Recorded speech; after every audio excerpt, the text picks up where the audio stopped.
This is The Big Breakdown, a long look back at some of the biggest stories we're covering for you at the Hidden Killers podcast and True Crime Today. This is Hidden Killers with Tony Brueski. Here now, Tony Brueski. Let's play a little game of what if. All right? Play along just for a moment, okay? What if everything we've believed about the Scott Peterson case, every headline, every cable news rant, every certainty we built isn't the full story? I'm just suspend reality for a moment, if you will. Okay? I'm not saying I agree or believe with any sort of certainty that the LA Innocence Project getting behind Scott Peterson is a great idea or that Scott Peterson is innocent. But I am saying, let's just look. There does seem to be more to this story. Let's just look. Let's just hear it out. And at the end of the day, if we can all agree and say, yeah, you know, it's a nice tale you've crafted there, then maybe it's just that. But it's important that we look at all sides of a story. No matter what. No matter what you may believe or have heard, it just is. If you are a fan of reality, if you're a fan of justice, if you're a fan of the truth, that's what you want to do. So let's just take a look for a moment.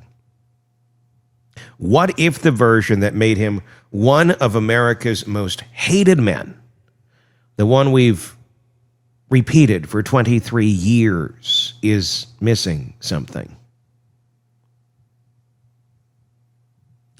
Not that Scott Peterson is innocent. Maybe he isn't. Maybe he's a manipulative sociopath the world decided he was the moment he smiled on TV. But what if, buried under decades of noise, the evidence that convicted him doesn't stand up the way it once did? That's what the Los Angeles Innocence Project is asking right now. They've stepped in to a case most people consider ancient history. Dropped a massive petition on the court's desk and said, look again. Not to undo a verdict for the sake of controversy, but because they claim there's new evidence and old evidence that was ignored. Evidence that could upend the foundation of one of the most famous murder convictions of our time. It's not a retrial, it's a reckoning. The document is massive. 14 claims, hundreds of exhibits, and inside it are pieces of the story we thought we already knew. But in this version, the villains, the witness, even the timeline itself all start to shift. Across the street from the Peterson home in Modesto sat the Medina residence, a modest beige trim house that became an afterthought in the original investigation. Back in 2004, jurors were told that house was burglarized on December 26, 2 days after Laci disappeared. It was trivia, not evidence, a crime that happened nearby but not connected. But the Los Angeles Innocence Project says no. That burglary happened on December 24th, the morning Laci vanished. And that detail matters because if true, it means the crime was unfolding across the street, or a crime was unfolding across the street, at the exact time Laci was last seen alive. And according to the filing, witnesses saw an orange van parked outside the Medina's home that morning. Not white, not tan, orange, and it stood out. One woman says she saw a pregnant woman matching Laci's description arguing with two men near the van. There was shouting, movement, then silence. She never came forward at trial. Her statement, the defense says, was never presented. Then, before dawn on Christmas morning, that same orange van was found burning in an alley less than a mile away. A little weird. Inside, an alleged mattress with blood stains. Police documented it, took photos, collected the mattress fabric, and metal fuel canister found on top of it. They performed a simple presumptive blood test, and it came back positive for human blood, and then they stopped. No DNA profile, no attempt to match it to anyone, no link drawn to the woman who'd just gone missing 2 streets away. Years later, in 2019, a small section was finally tested, and it showed male DNA, but no name, no follow-up.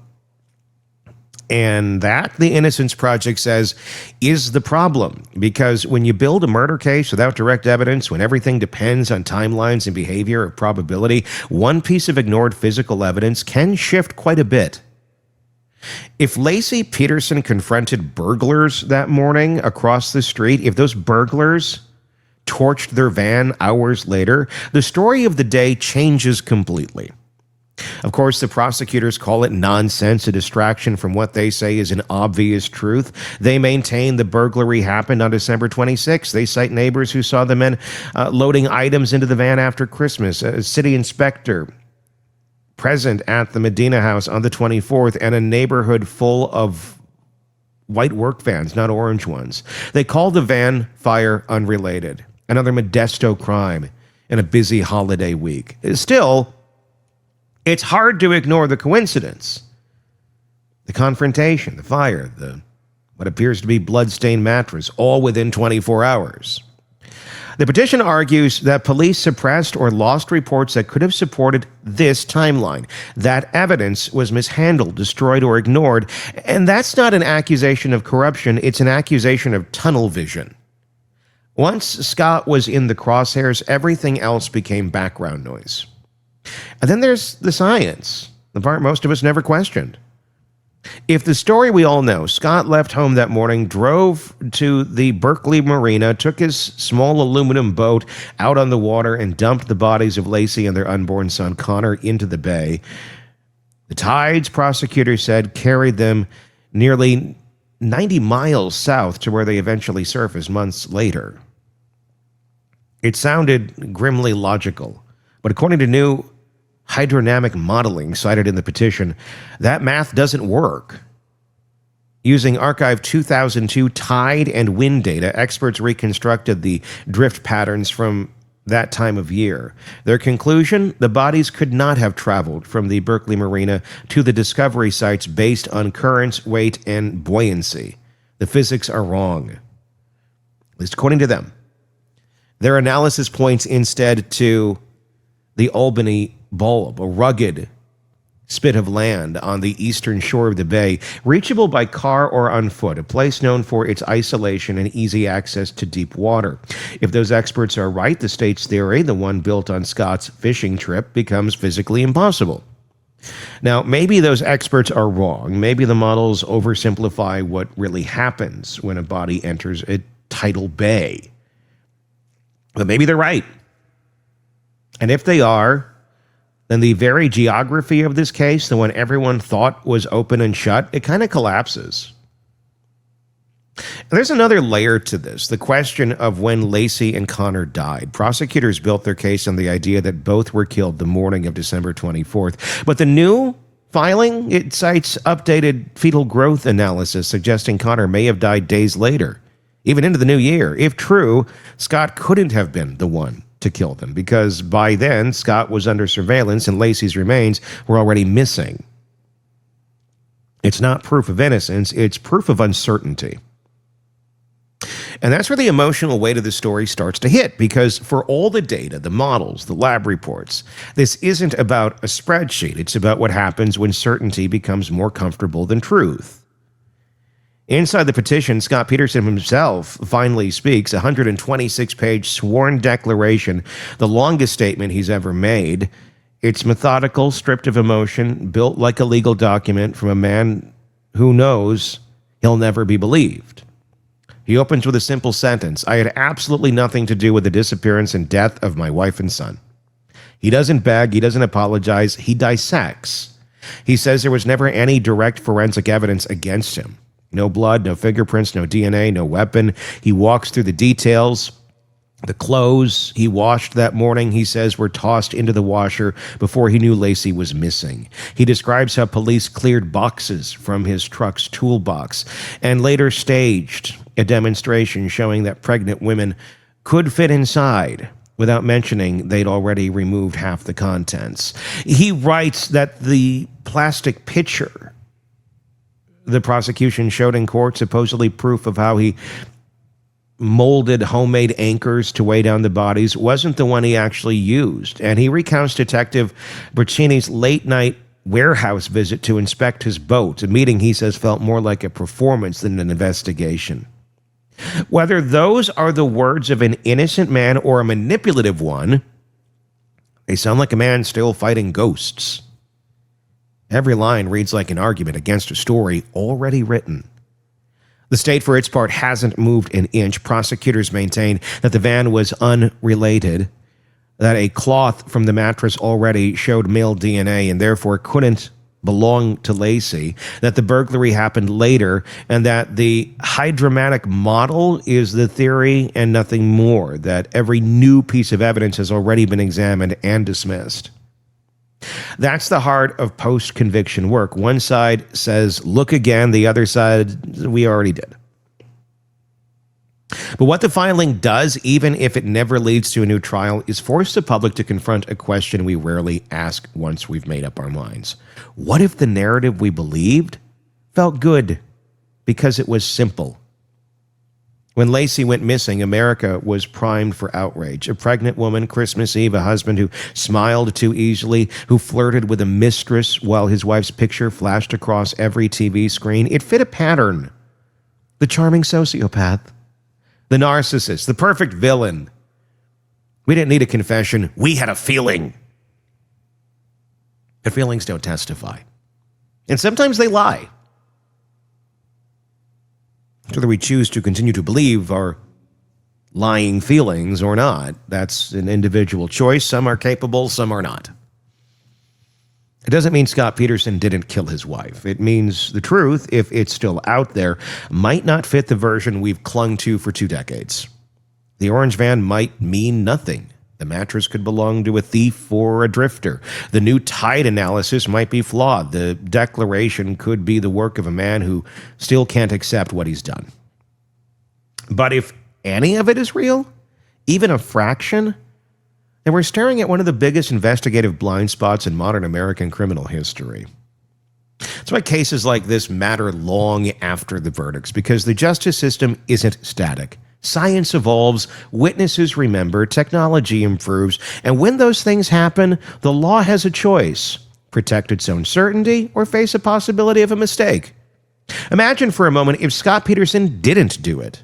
That means someone else killed a pregnant woman in broad daylight, left her body to drift for months, and vanished while the world started in another direction. That's not just a miscarriage of justice, that's a hole in reality. But imagine, too, that if he did do it, and all this new material is just smoke, a desperate attempt to rewrite the past, then this is a different kind of tragedy. A murderer who continues to manipulate the system, using the language of doubt to keep his story alive. Both possibilities are terrifying in their own way.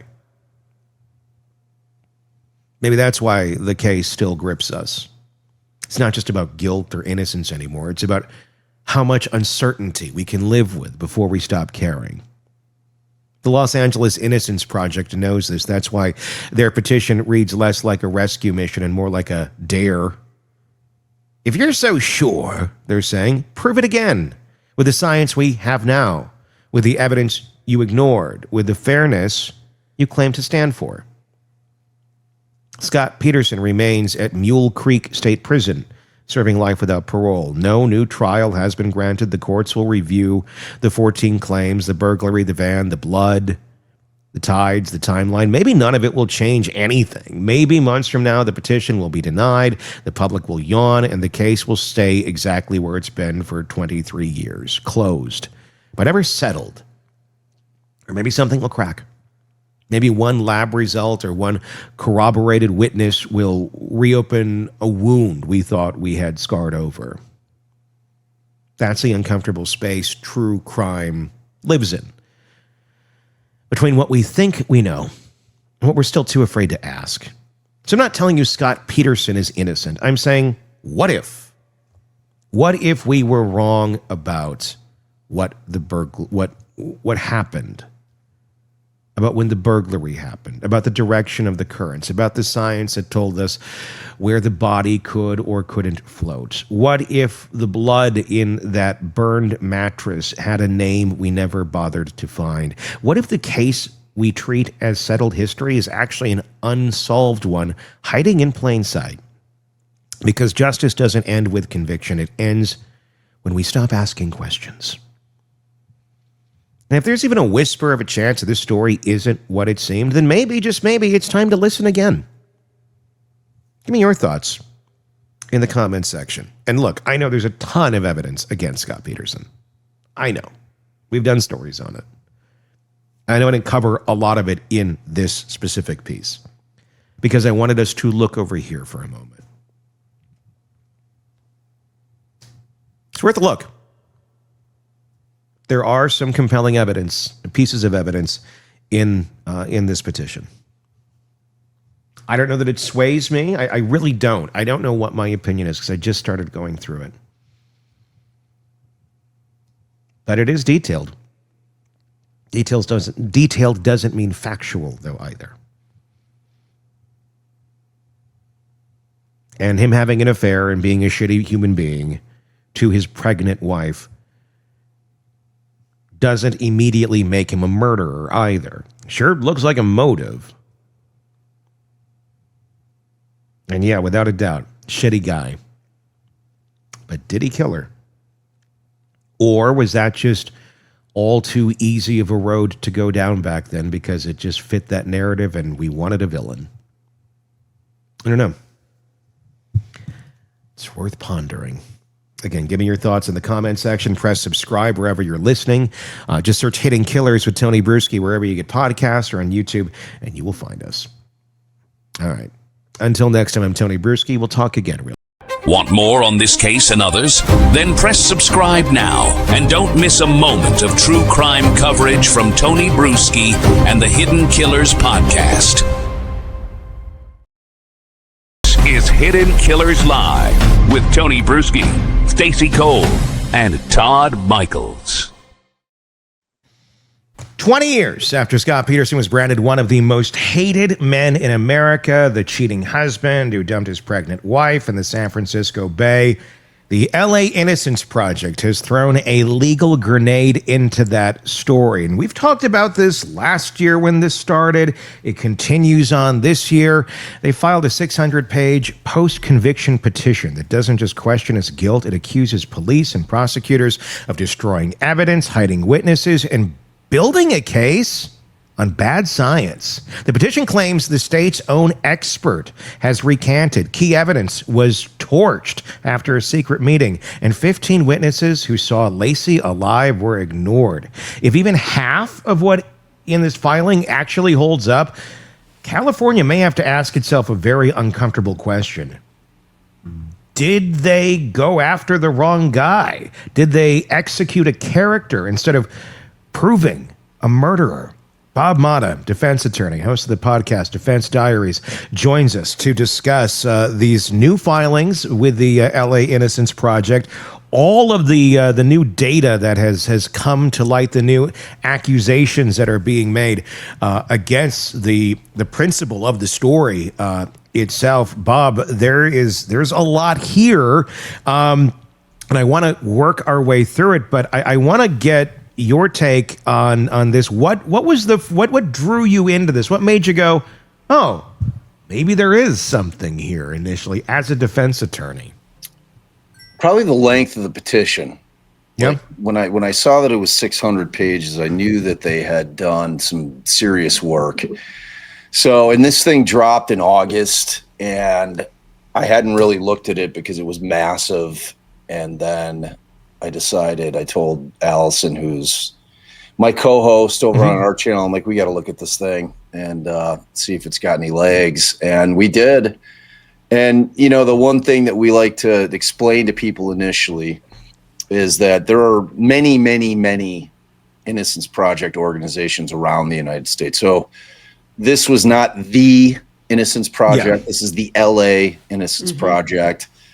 I think that Scott Peterson's sister happens to work with them. So there were some things where people can say, oh, well, she's a crackpot. I would probably argue that she's just passionate about, her brother in the case. So, I mean, that could be looked at both ways, but ultimately, yeah, the length of it is what really drew me in, because I figured that there had to be some new stuff that they pulled up, and, right away and I'm sure we're going to talk about it with their first claim, it kind of sucked me. And so yeah, from there moving forward, it was worth a look.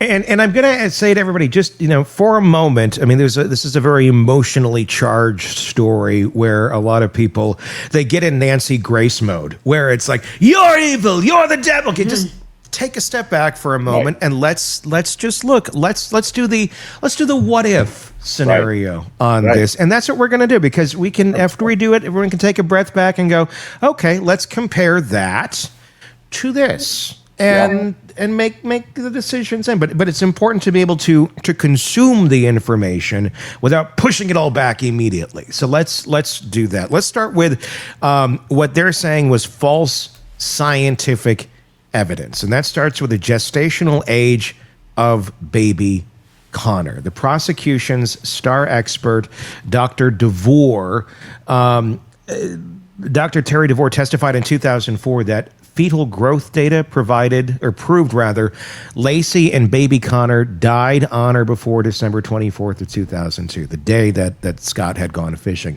In 2024, shown modern NIH and WHO fetal growth standards by defense expert Dr. Peter Dubé of Harvard, DeVore recanted his original statements under oath. He now says that the new data shows Connor died approximately what he believes to be January 1st through the 5th, when Scott was already under police surveillance, making him physically incapable of committing the murders.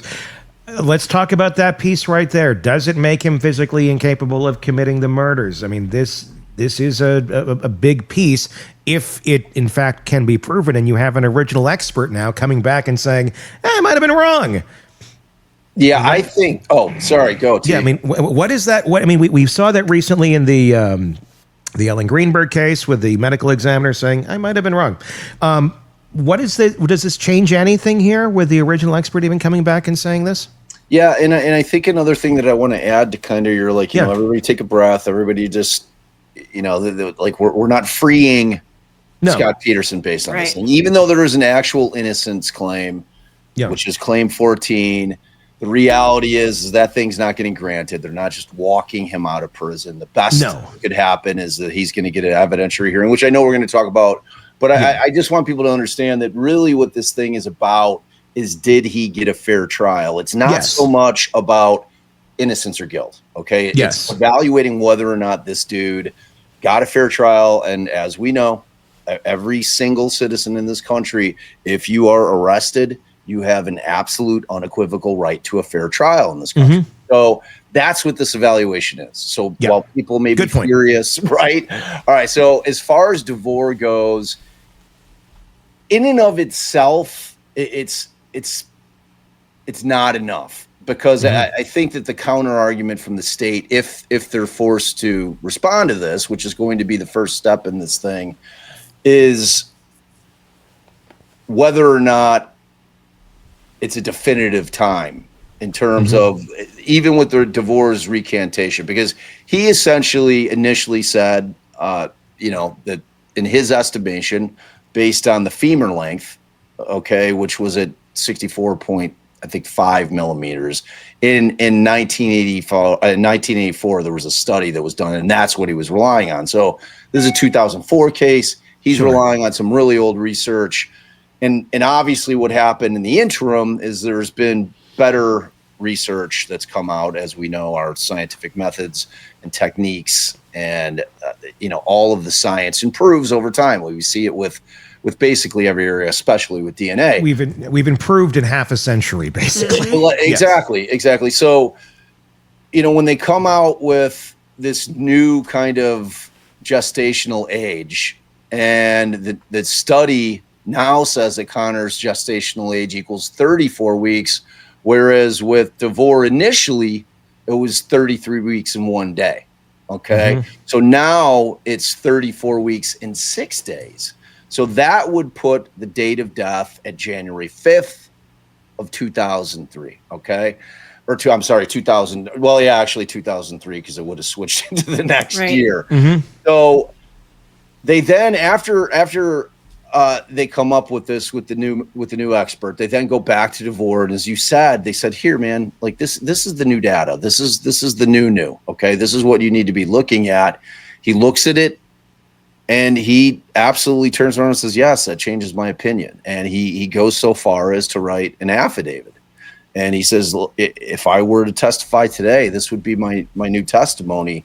So kind of the mean or median date of death, if you kind of stick it right in between the two, his original date of the 23rd and now the 5th, well, you'd stick it at January 1st, 2020. So why is that significant? Well, it's significant because Peterson's truck and boat was impounded on the 26th of December, never returned. Peterson was under constant police and media surveillance after the 24th of December. And there's no evidence that Peterson could have committed the crimes on December 28th or later. I mean, the guy was under the microscope. Yeah. So what it really does is it completely undermines prosecution's timeline theory, which is big, you know. Yeah. But now, will the state, if this goes to an evidentiary hearing, find their own expert and say that this is incorrect? Probably. You know, that's why this would become an issue for a jury, an issue of fact for a jury to figure out, all right, who do I find? But I'm telling you, having the guy that one of the jurors unequivocally said, for me, the Dr. DeVore's testimony about the Connor's age was the smoking gun. You know, I mean, like, he was seen as a very, very powerful witness for them. And if you've got the guy who testified for the state now testifying for the defense and recanting what he said then, it's going to be impactful because they're going to be able to get that on, you know, and they're going to be able to get him on. So, I mean, that in and of itself, that one piece is significant in terms of, again, thinking about what did he get a fair trial? If that was incorrect in terms of the information, and you've got the doctor who testified to it, and he's now saying, yeah, I screwed up, you have to take that into consideration in terms of whether or not he got a fair trial. It essentially would mean that Laci was still alive for longer than what the original timeline was, meaning that Scott didn't kill them on or before the 24th, out on his little boating expedition, that someone else or somebody or something else killed them and then put them out in the lake, when it would have been impossible for Scott to have done that because he was already under surveillance, that basically they would have already been missing, or she would have already been missing. She was pregnant. It wasn't like they were carting this child around. The baby was in her. And she would have essentially, it's looking at the possibility that, well, was she abducted? Was she still alive, still carrying the baby for this extra basically week? And then she was dropped in the lake. That would be, I mean, that's a kind of a big thing. But like you said, are they going to find another expert that's going to say, well, there's room for error here? We are talking 33 weeks to 34 weeks and 4 days in a gestational period. I am not an expert in this area whatsoever, but I don't, is there room for error there? Do we all grow at slightly different rates a little bit? I mean, could that be just kind of I mean, on average, this is where it would be, but I mean, do we know? I mean, do we have a starting point on the science, or do we have a starting point knowing this is exactly where the baby was on December 23rd or 24th, as to be able to compare it, you know, with what it would be if we're at 34 weeks and 4 days? Do we even have that measurement? Is that something that, like, is medically available from her, you know, OBGYN or anything when she was, you know, getting her checkups and things of that nature? Yeah, I mean, there's studies out there. You know, I mean, the new studies, there was studies between 2014 and I think it was 2022, and there's this Intergrowth 21st and NICHD, which respectively were 2015, 2022. And there was another 2017 study talking about the longitudinal studies tracking thousands of pregnant women with modern ultrasound. And so what Dublé does is he uses the new studies. That's how he comes up with the 34 weeks and 6 days.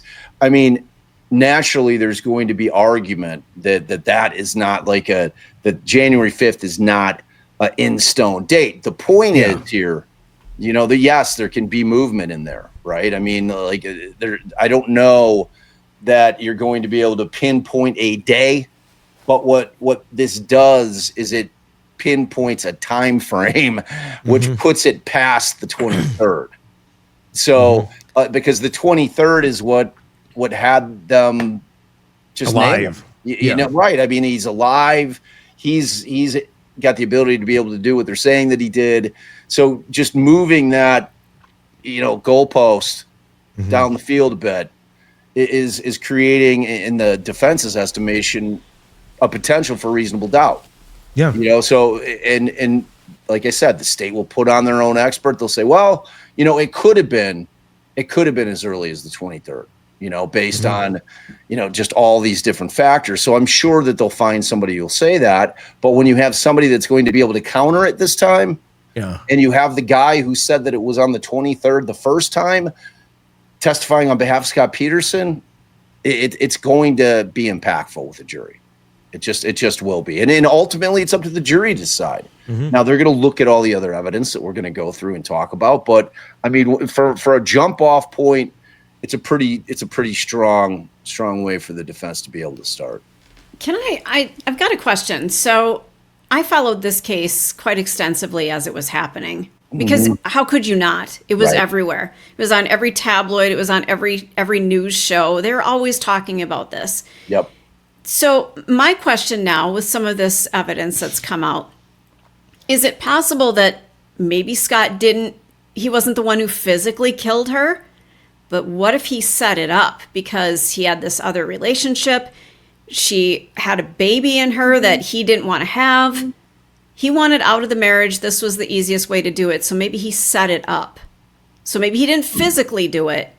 Could he have, behind the scenes, set it up for her to be killed? So you're asking if he could have hired somebody to do it. Correct.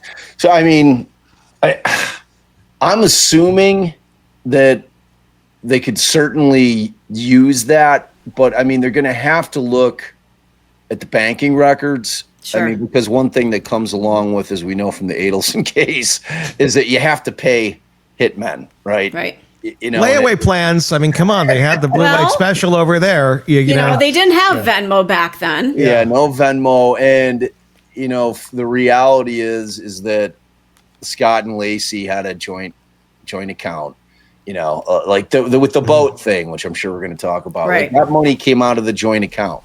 That was a big thing that she didn't know about the boat. They've gone to great lengths to prove that was incorrect.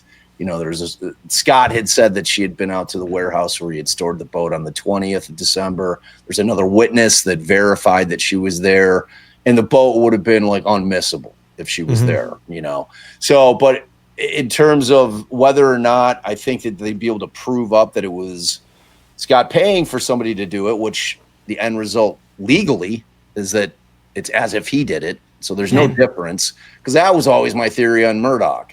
Like I just thought that Murdoch hired a couple of meth heads to do this because he couldn't actually do it, but he wanted it done just because he didn't want to have to deal with the aftermath of all the shit that was coming down the pike. So, I mean, I don't know that they'd be able to kind of show the money side of it just because they had all the bank accounts, they had all that stuff. You know what I mean? And I'm sure at least one cop was able to peek just a little bit outside of the tunnel that they were all looking in and be like, well, what happens if it wasn't him and but he hired somebody? Somebody must have thought of that must have popped in somebody's head. It's like, could he have? I mean, anything could, but is there any evidence to point in that direction? No. Yeah, there isn't anything in that case that points that way. I think would be, another point of this, the oceanography. We're getting into oceanography on this. The the point of where the bodies were found, false oceanography evidence anchored at Brooks Island. The prosecution expert David Chang testified currents proved that Laci's body was dumped where Scott fished. A 2024 hydrodynamics analysis by Dr. Fegan of Texas A&M using Army Corps software showed bodies dumped there where they claimed the bodies were dumped, or the body of Laci was dumped with Connor inside of her, would not have drifted north. It would have drifted north, not south. And modeling shows the remains were placed at the Albany Bulb, accessible by land, consistent with third-party disposal. Not exactly Scott's boat, which is another thing. I mean, we're talking about currents, and they certainly do play a big role in where things end up when you dump things in water. To back this up now and say, well, again, it's another big piece of the theory of what happened. And if he dumped the body over here, then it naturally went that way. And the jury was told, well, they would have floated this way. But actual data, actual facts that show where the currents were going proves that wrong. That's another, I guess, feather in the cap of the defense of Scott Peterson 2.0.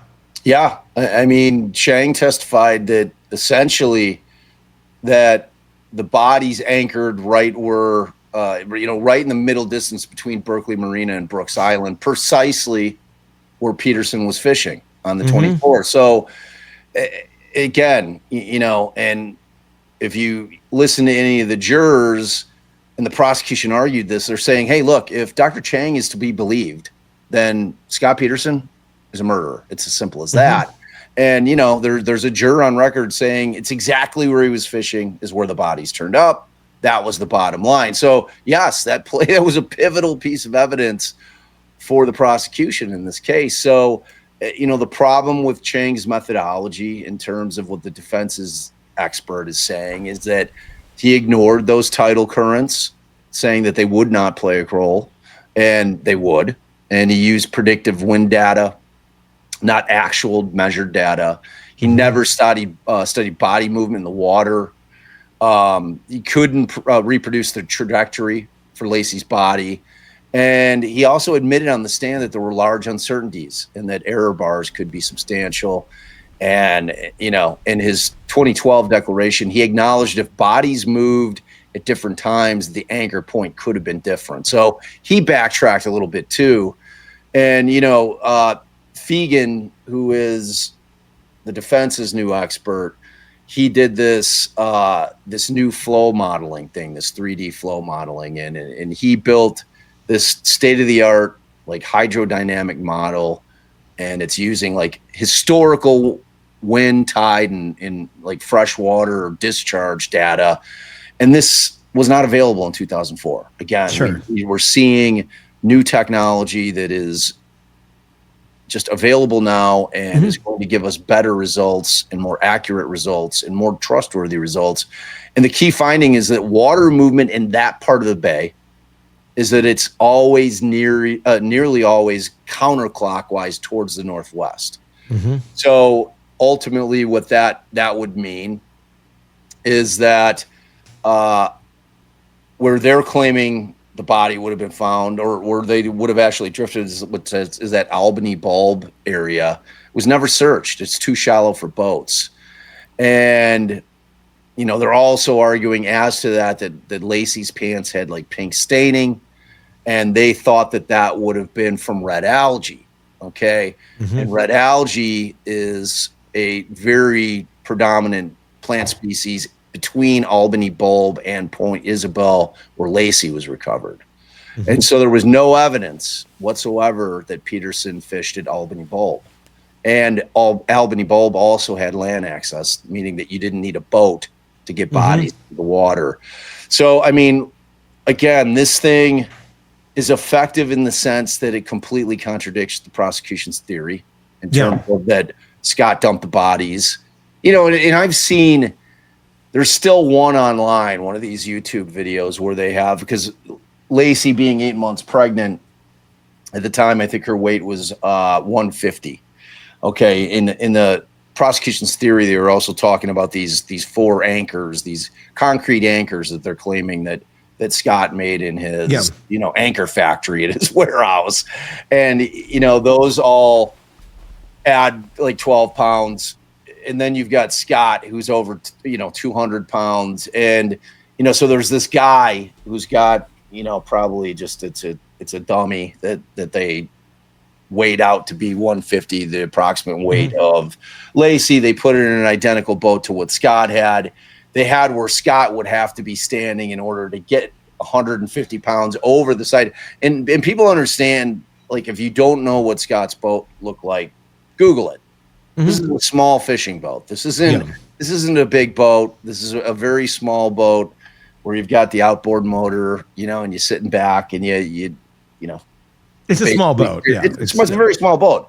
So, and it's got kind of the bench seats. It's got like 3 bench seats, with these gaps in between. So, in theory, in the state's theory, Laci would have had to have been in between, one of the seats, one of the bench seats, and he'd have to be standing there, kind of lugging her up and getting her to be able to kind of shove her over the side of the boat. The problem is, if you've got her anchored, you've got that additional weight on her, and you've got Scott all on one side of this boat, the boat is taking on water, at least should be. Right? Because it's that small of a boat, to the point where the thing submerges. So again, and if this guy gets a new trial, you can bet your ass they're going to recreate that again.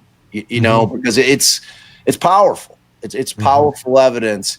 And the thing that, like, I always thought the counter argument is, how fucking stupid do you have to be to make your alibi where you're dumping the bodies? Because there was no mystery. Right. Like, Scott was always very honest about where he was fishing. Exactly. They saw him get into the marina because there's a card thing that you have to put in, and there's a gate that goes up. They know he was there. Like, well, that kind of fucking moron.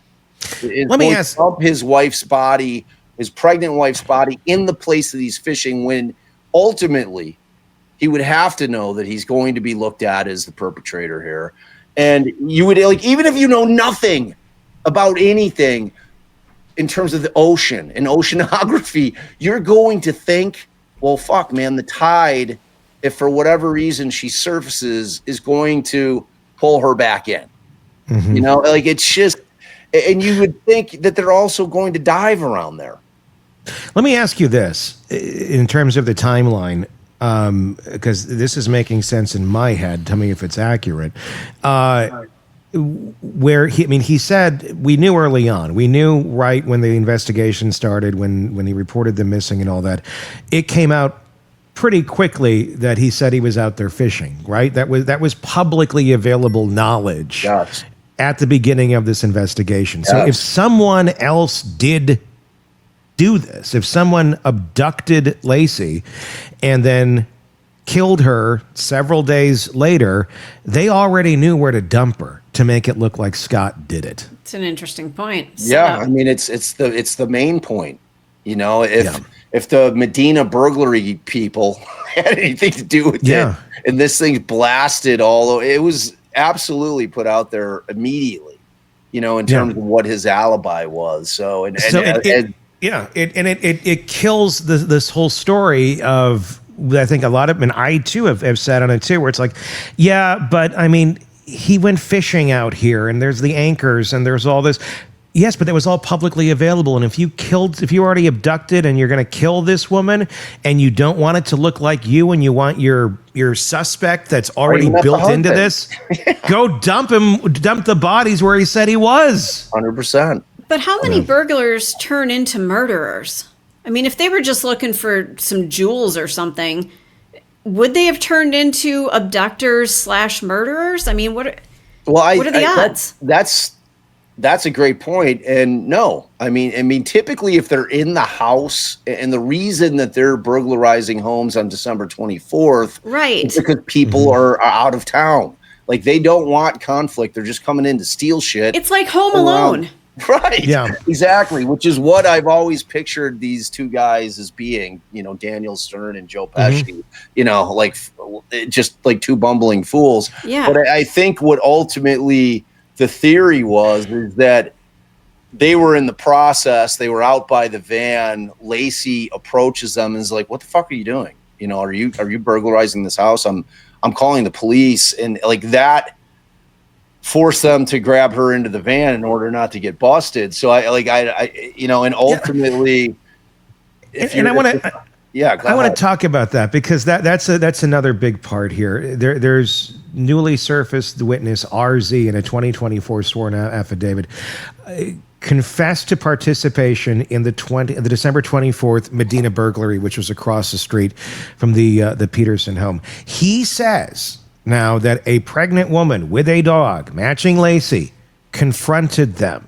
Burglar Stephen Todd, he said, this is a claim that he threatened her to go home. That places Laci alive after Scott left and links her disappearance to the burglars, not to Scott. And the mindset of this, I think, is important too, because the other argument, I had this conversation yesterday off the air about, well, why, if you were a pregnant woman, if you were anybody for that matter, and you see your neighbor's home being burglarized, are you going to go and approach them? Are you going to go, "What are you guys doing? I'm going to call the police"? I don't think so. But I don't know that Laci thought it was a burglary. If I'm out walking my dog in my neighborhood and I see a van and they're taking stuff out of a home, but it doesn't look like, you know, masked people, and it doesn't look ominous. It just looks like, well, maybe people are moving or something. That's what would go through my mind immediately, is like, oh, are they moving? Are you...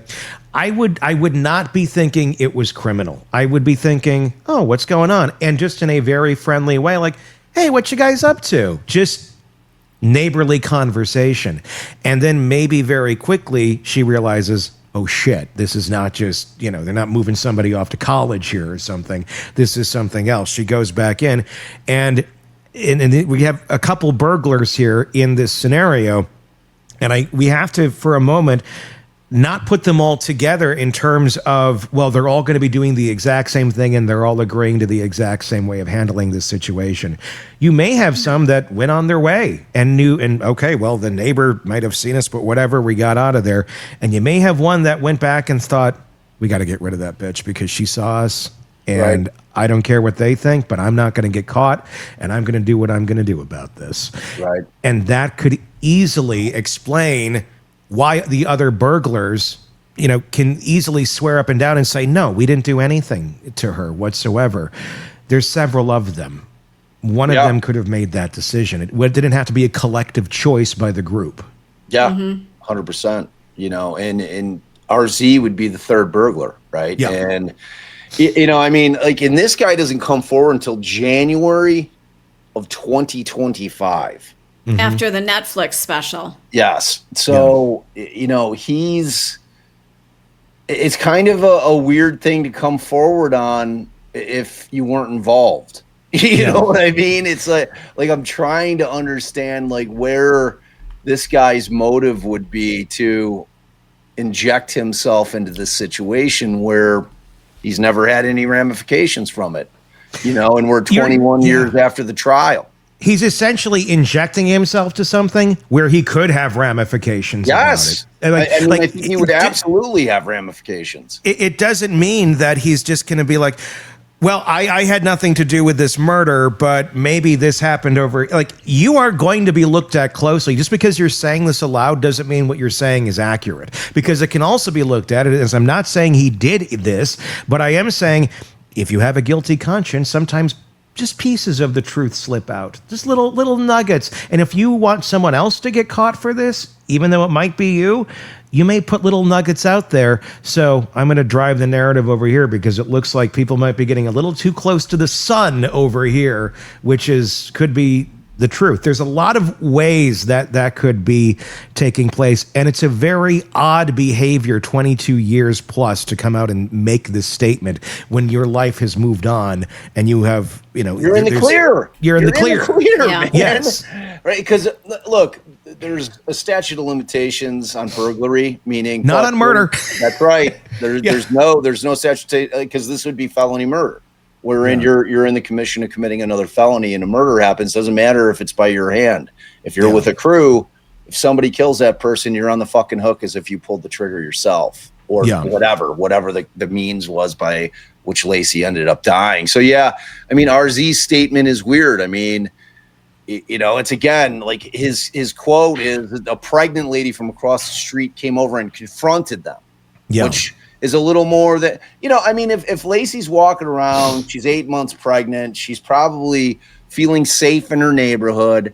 There's probably a lot of eyes out there, and she probably been like, well, what are you guys doing? Because, they took the safe out of the house.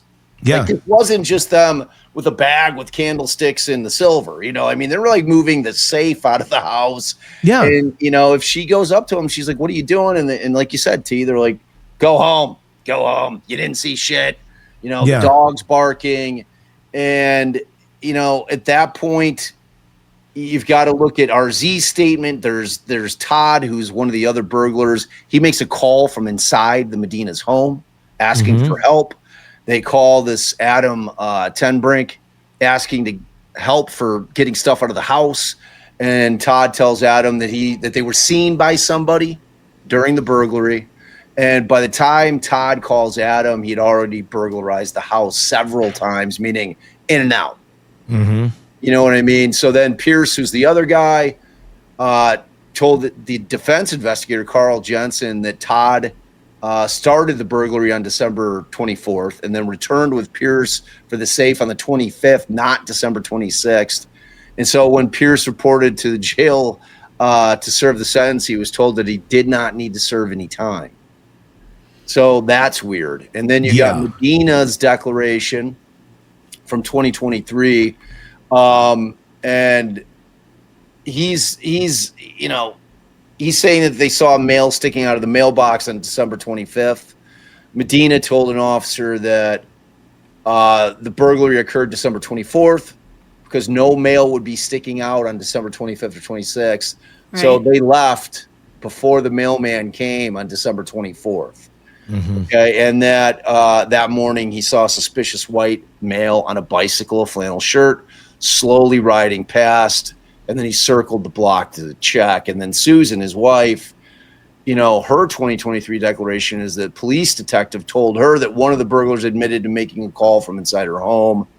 And then she corroborates the other account of Todd calling from inside the house. All right. So, which you're going to be able to look at the fucking phone bills, man. You're going to see when the phone calls. And again, the significance of this is that the state had this on the 26th. They said this happened on the 26th. And, this is a big point of contention here because the 26th is, that takes away any kind of third party suspect argument by the defense.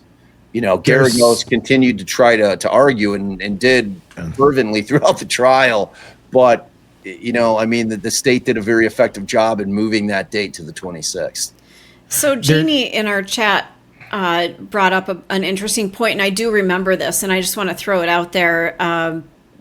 Didn't he tell his girlfriend, I forget her name right now off the top of my head, that he was a widower? I mean, he was setting up this weird story. And somebody else in our chat mentioned, too, that didn't Scott say that he was initially golfing? I don't quite remember that detail. That's bullshit to a girl. It doesn't have anything to, it doesn't really matter what he told the girl. He's not going to be like, well, I'm cheating on my wife, I'm out golfing, I'm doing it. I mean, he also said he was like in Paris or something too. True. Point. I mean, it's just bullshit. It has nothing to do with that's Scott's set of lies to keep his relationship bullshit afloat. It doesn't really connect to the actual murder itself. Or the disappearance of Laci. Now, it's completely fucked up that your wife is missing if you had nothing to do with this and you're still trying to maintain this ongoing affair over here. That says a lot about your mental state and how fucked up you are in the head, that you're not just like, I cannot fuck this affair right now. Like, I just need some time away. You're like, no, I'm going to actively keep doing this. That shows a total fucked up personality disorder. Yeah. But it doesn't necessarily tie into his alibi, because those alibis weren't to police. They were to a girl that in her world has no idea any of this shit's going on around him. Yeah, I mean, I think, and dude, yeah, and it's not just your wife; it's your 8-month pregnant and wife. your pregnant wife. Right. Yes, I mean, Right. it shows So- like quite a fucked up brain if you're able to do that. We're talking with Bob Motta, defense attorney, about the Scott Peterson case and the new filings with the LA Innocence Project that are trying to argue that Scott Peterson did not do this and that there was a lot of errors in this investigation, a lot of errors in this trial. You have evidence, you have people who made original statements, recanting them, and a lot of new things coming to light. And we're breaking it all down. And I want to get your guys' thoughts in the comment section as we continue to break this down. I want to talk about some of the false police testimony that was brought into the trial, the petition that has been filed with the LA Innocence Project, listing 15 witnesses, including 5 who personally knew Laci, who saw her walking her dog between 9:45 and 11:30 a.m. on December 24th. Police reports confirming this were allegedly buried or altered. One cop later admitted witnesses were turned away. That's not how you do an up-and-up investigation. You don't just bury shit that doesn't go with the narrative of what you are going to want to convince the jury of. That's how cases like this get really fucked up and set guilty people free because you wanted to push your narrative to be right at that moment in time. And that's what some of that really feels like, Bob. Yeah, no doubt, man. I mean, there were a lot of people that claimed that they saw Laci, and it wasn't all strangers. Like 5 of these witnesses were people that knew Laci and knew what she looked like and were unequivocal that it was her. And the cops quite simply just said, no, wrong person. Like, you didn't see her. We got the guy. That's impossible that you saw her because she was already dead. So and the trial, that shit all like just it's completely ignored by law enforcement, which is again, like when we go back and we talk about that thing that you were just talking about, Tony, where like you look at this dude who's only been dating or whatever, fucking this chick Amber for 14 days. This isn't like this is some 6-month or a year-long affair. Yeah. This is like a 14-day fling. His wife's fucking pregnant, and law enforcement's looking at this guy like exactly how you described it. Like, that is so fucked up. Like, that after she goes missing, you're still trying to keep that thing afloat. This fucking guy did it. Like in anybody's mind, that's why he's so detested. Like, if that doesn't exist in the world, and I'm talking about the Amber shit after Laci goes missing. Right. Because it's one thing to have an affair beforehand. That's bad. It's fucking awful, right? Your pregnant wife, what kind of scumbag does that? But to continue to try to nurture that relationship, to keep her, involved with him, is where he lost the lead, man. That's where everything fell apart for him. That nobody was going to see him as even potentially being innocent, because who does that? Right. Other than a fucking narcissistic sociopath. Yeah. And it's just like this guy couldn't control himself. You figure, okay, well, my wife's gone missing, which again is a problem. Yeah. Like, you can't discount that. Right. The fact that he's continuing to do that just shows where his state of mind was. And I mean, he owns that these days, in terms of saying, I was a fucking piece of shit. Yeah. I think I was a sex addict, whatever, whatever his excuses are.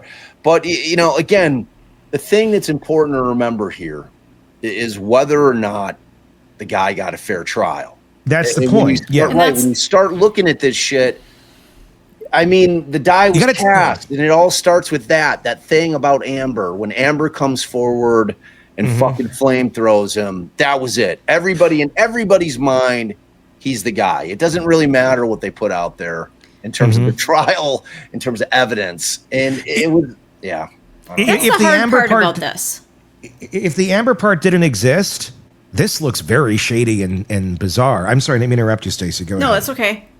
What I was going to say was that's the hard part of this, is that he is such a piece of shit Right. as a human being that it's really hard to decipher between the cold facts and what's been revealed here, and not contrast it to this guy's just a piece of shit cheating on his pregnant wife and then continuing after she's dead because Right. you're just that much of a POS, you know? Right. I mean, And the reality is with that sort of thinking, and I get it.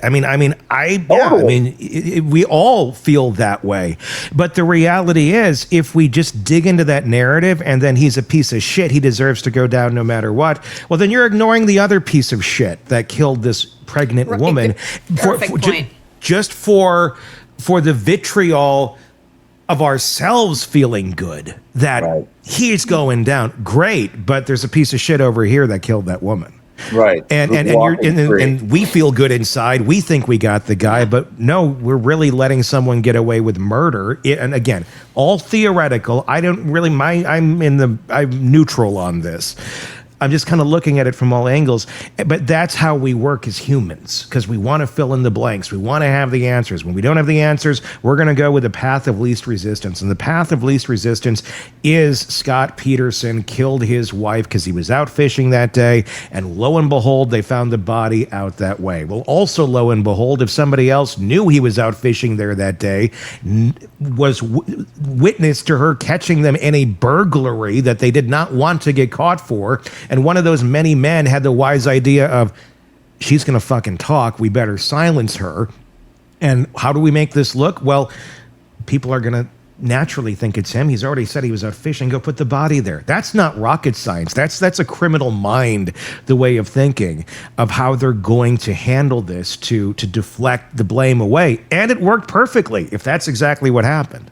So doesn't it mean he is just the most unlucky fucker you've ever met in your life? He's the unluckiest fucking guy of all time. Him and Richard Allen are the two unluckiest dudes of all time. It's ultimately at the end of the day, because we could keep going. This thing was 600 pages long, right? I know. And there's a lot of shit in there. Okay, I mean, when you start getting into the witnesses that are adamant that they saw Laci after the time Scott's gone, which was 9:30 in the morning, and you start piling this shit on, and you see what the cops lied about. Look, you've got all these things in your favor if the cops are dead set that he's the guy.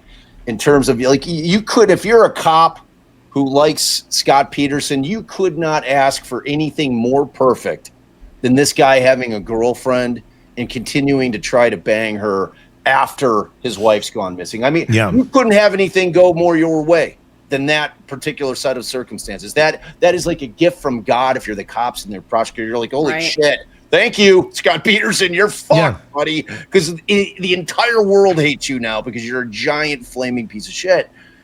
You have to, and I know how hard it is. And like Tony said, we all understand that, and we all feel the same way about Scott Peterson. He's not a good dude. You have to be able to put that aside in order to honestly look at this thing and just say, okay, I want to see whether or not he got a fair trial. And if he didn't, let's have a fair trial and see where it fucking lands. With all the evidence, with all the shit that the cops got rid of, with all the people that they lied about in terms of what their statements were, let's have it all come in and figure it out. I mean, because ultimately we want to know the truth, right? Yeah. And anytime you have the words destruction of evidence entering the the zeitgeist of a case, that's not going to bode well for the truth, no matter what that truth actually is. And the reality is, in this case, there's several chapters to this book that were ripped out and the jury never saw, and the public never saw or ignored because it didn't fit with how they emotionally felt as they were consuming the information as it came from the mouth of Nancy Grace. The orchestrated destruction of evidence, the May 6th through the 7th meeting, this is a big one. On May 6th of 2003, detectives met about the Medina burglary discovery and what to turn over. This is a burglary that's happening across the street. This is the one that Laci allegedly stumbled upon, whether she was confronting them or just out for the walk. Hey, what you guys up to? Whatever that scenario may have been. On May 7th, the next day, it was marked for destruction. The videotaped interviews of the burglars, Todd and Pierce, and the stolen Medina safe. Why would you destroy that information? Why would you destroy the evidence before the trial? In a case like this where, anything is a possibility, you may need this down the road if you don't get a conviction on Scott Peterson because they didn't have one yet. If you're looking for the truth, why on earth would you be destroying any other piece of information that could help you solve this case other than because it doesn't play with your current narrative that you're pushing and you don't want to be wrong? Right. Well, you just answered the question. Exactly. That's why they fucking destroyed it. That's why they did it. Yeah. Yeah. And it should piss people off. I mean, it really should. They destroyed, like you said, the taped interviews with both Todd and Pierce. They destroyed the Medina safe. I mean, why the fuck would they do that?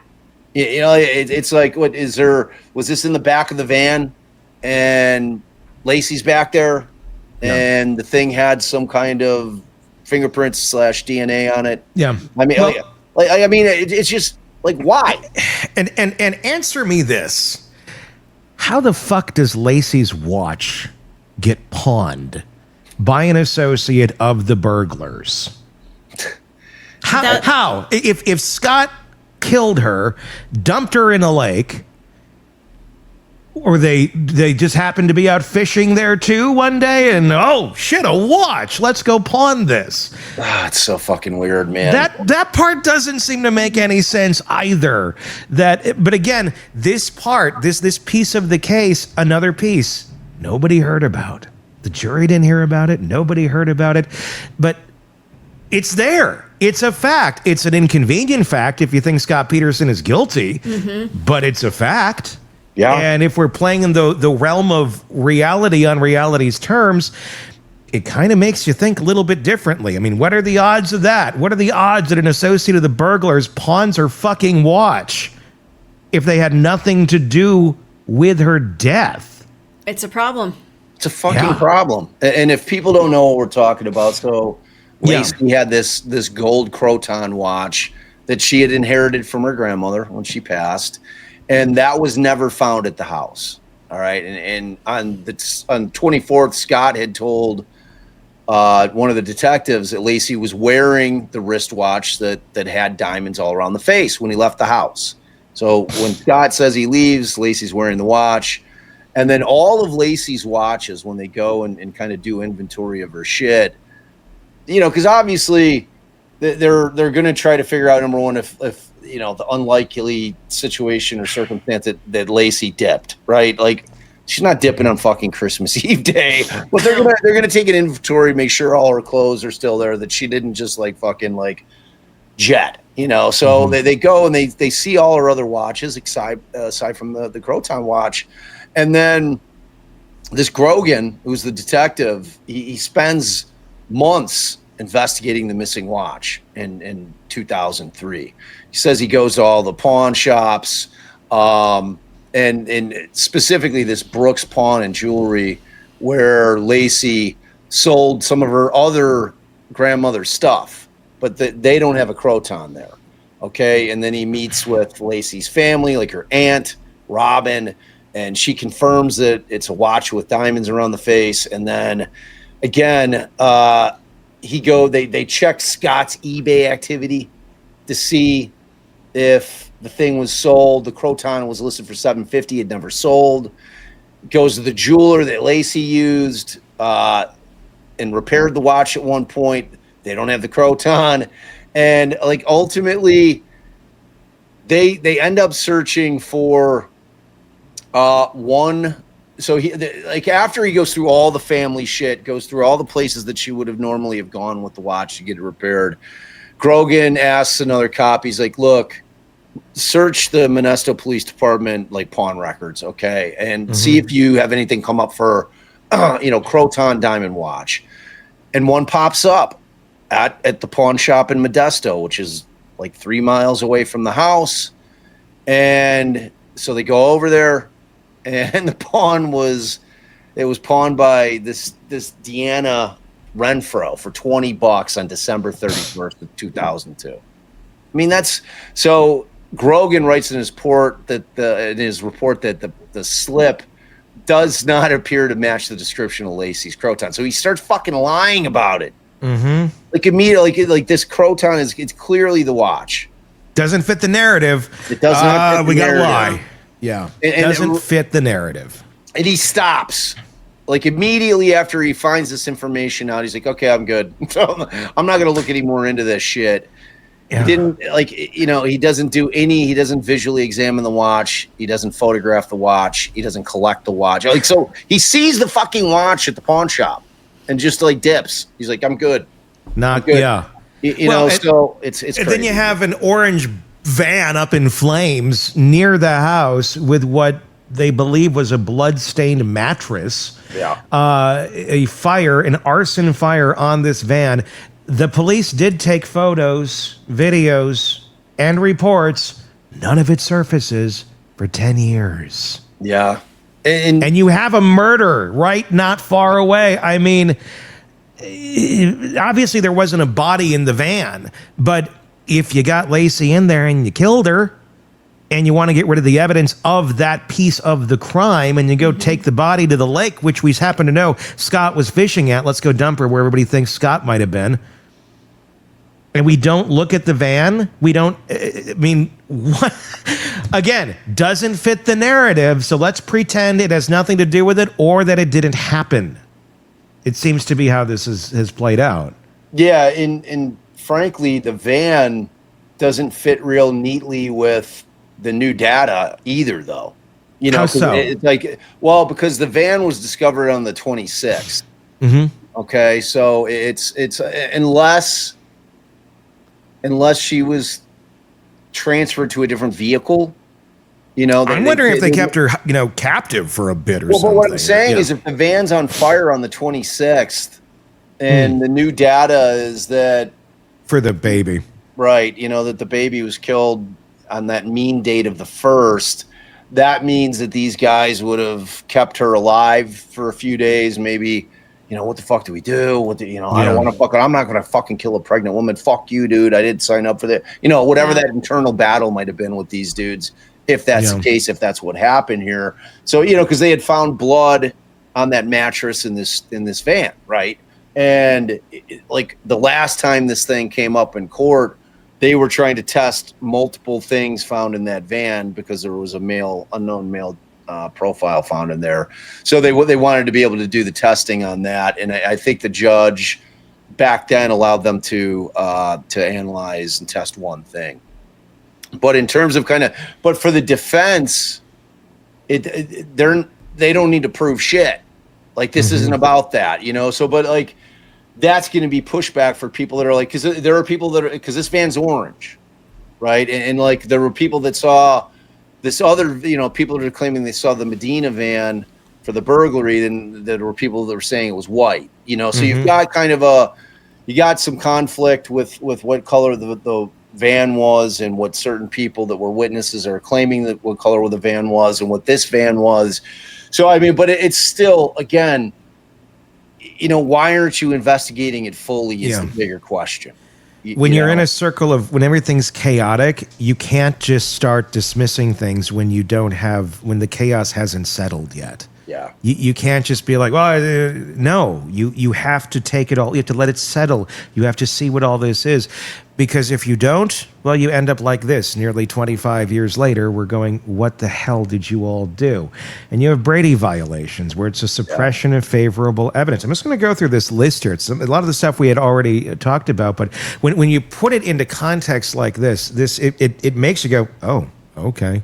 You got the January 2nd videotapes. That's the conversations with the burglars. Destroyed. Like, why are you destroying? We saw that in the Richard Allen case where, well, why are you destroying the videoed evidence? Oh, yeah, you taped over him accidentally. Sure. Right. That's the story.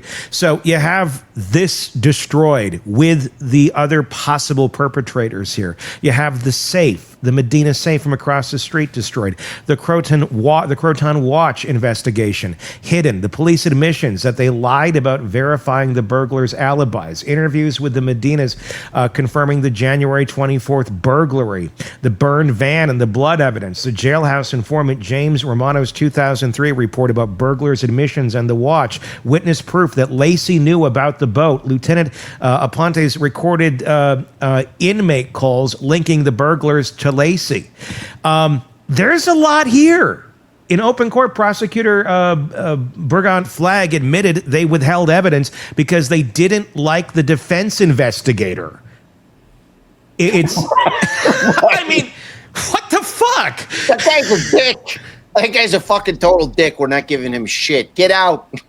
Like, that's how we do a case. I don't like you. My personality doesn't flow well with you, so I'm going to hold back shit that actually matters. Yeah. Yeah, I think Scott Peterson is deserving of a new trial. Yeah, I mean, you know, if he's the culprit, I mean, it's sad. But let's do it fair. Let's do it fair with the right information. We have a choice, Tony. Like, if we're going to choose to live under our Constitution, which we have to, it's the backbone of our country. Without it, we have nothing. The country falls apart. We're in fucking utter chaos. And the thing applies to everybody. Like giant flaming pieces of shit and the sweetest human being you've ever met. Every single person, the thing applies to all of us that are you know, living in this country. So, I mean, if he didn't get a fair trial, which... Again, like, look, we're looking at the defense side of this. Okay? Sure. So the state may have to respond. I mean, that's the first step in this thing. The court is going to determine whether or not they think there's enough here that it warrants the state to respond to it. So they could look through this 600 pages and say, you know, we've heard some of this shit before. You know, like... we don't think that it's enough. We think that they're still going to find it. The jury still would have found him guilty, even if all of this was true. And they have to, when they're looking at this, I'm talking about the appellate court, they have to look at it and accept everything is true in this. Okay, that's their mindset. So they have to fix their brain to say, okay, because that's the standard. They're looking at it, and everything has to be accepted in this new petition as being true. So that's the jump off point for them. So they're saying, okay, assuming that everything is true, we still aren't convinced that any of this would have had an impact on the jury. I find that to be difficult to believe that they would come to that conclusion based on everything that we've been talking about. And there's more. There's 600 pages of shit, man. Yeah, there's a lot in here. Ultimately, I think what they're going to requires that the state does respond to this, because this thing is going to take 2 years, 3 years to play out. So they'll have time to respond. It's obviously a massive petition. The state's going to have to do a fuck ton of work to respond to it. They're going to have to find their own experts in order to refute claims that they're making. And then, you know, once they respond, the defense then gets the opportunity to reply. And after that's all done, when it's been fully briefed, then the court will decide whether or not there's going to be a full evidentiary hearing. And at that hearing, after the hearing, that's when they will decide. I mean, they could, after the thing is fully briefed, they could decide to give him a new trial just based on the papers. But I think the more likely scenario would be that they would grant this evidentiary hearing, which, as you can imagine, would be quite the spectacle. Yeah. You know. Can he get a fair trial with all of the coverage from his previous trial and now this? Does he even get a fair shake, or is it just more about the process that he deserves all of the evidence to be put forth? You know who's the best to ask? Let's ask the chat. Like, what do you guys say? So if you haven't heard any of this, and we're talking directly to you guys out there in the chat, where are you at on this? Like, if you hadn't heard of the new stuff, and if you're able to, for a moment, to put aside that Scott is a fucking scumbag, okay? Like, personally, he's a scumbag. We're just trying to figure out if he got a fair trial.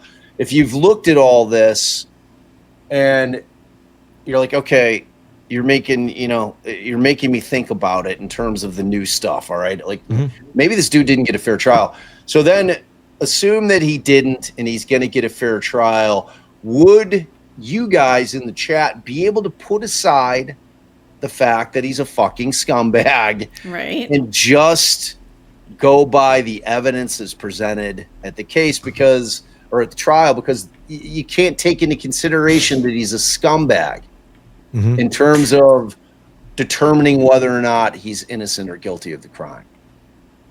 I'm going to say this. This happened, 20 some years ago now. We all were around for it. We all remember it because we were alive. You got a good chunk of the population that has no memory of this. This is in the history books. They didn't pay attention to it then. It would not have the impact that it has on us because we remember it, or they didn't exist. Right. yeah, You could have a juror on this that is younger than Connor would have been. The baby that could be a potential juror on this case. So I'm going to say, yes, I think he can get a fair trial if you have a good mix of jurors, because I think you're going to have at least a fourth of that, if not a third of that weren't even alive when this shit happened. Yeah. Okay. And so you are going to have a more unbiased look at this, as opposed, if you tried this 5 years after he was convicted, 10 years after he was convicted, no, I think it'd be very, very difficult. At this point in time, this is ancient fucking history. Yeah. This is the only people who remember, who pay attention, is people who remember it, that remember all the vitriol about it. To most kids, most young adults, who's Scott Peterson? I've heard about it. My mom talked about it once. Yeah, and Tony, you make a fucking amazing point. And if you're both sides, if you're the defense and the prosecution, you want an entire jury filled with people under 23 years old. Yep. The entire jury should be people that were not alive when this case took place, if both sides really want a fair trial. Or they can be in their, you can just, if you were a small child, you wouldn't remember this. So you can get into the 30s. People in their early 30s would not remember most of this. 100%. So I agree with you. I think that they could. Now, Kim French, are you basing that on evidence, or that base? I always want to ask this question. And I'm not sitting here that I think that, Scott Peterson's innocent. Okay. That is not part of my evaluation. All I'm trying to figure out is if the guy got a fair trial. But what I always want to ask are people that are so dead set that he's fucking guilty.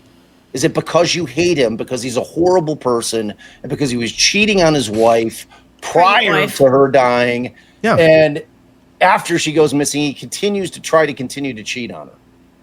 Is that what drives people to just put aside things that are fucked up with this trial and just say, fuck him, he's guilty, I hate him, that's not a sound, accurate, or safe way of evaluating anything. That's basing it on emotion. And I get the emotion. It's a human way.